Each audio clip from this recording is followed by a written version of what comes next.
to remove app search bar in Microsoft Outlook. Hello everyone, welcome back to the channel, and in this video I'm gonna show you how you will be able to remove app search bar in Microsoft Outlook. So after updating to a new version built, Outlook now unexpectedly has an app search bar above the message list.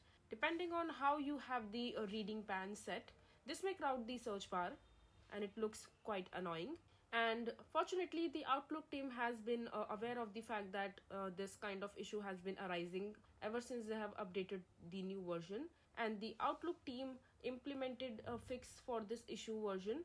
To install the update immediately, you need to select the file and Office account and update the options clicking on update now. And if you use the workaround to revert,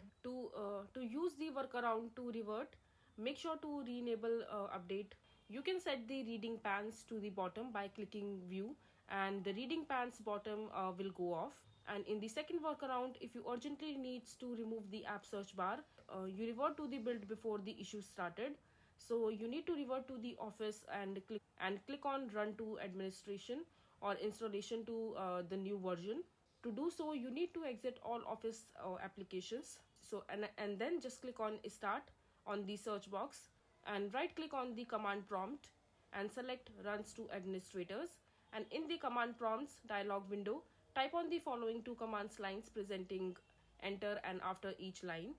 When the repair is done, you can open the Outlook and select a file and then Office account. You need to select update options and choose disable updates and add an appointment to your calendar for February 13 to check back to this topic to confirm the issue is fixed or not.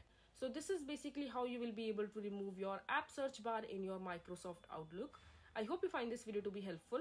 So that is it for this video. If you find this video to be helpful, make sure to hit that like button and don't forget to subscribe to our channel for more such informative videos, and I'll see you the next time.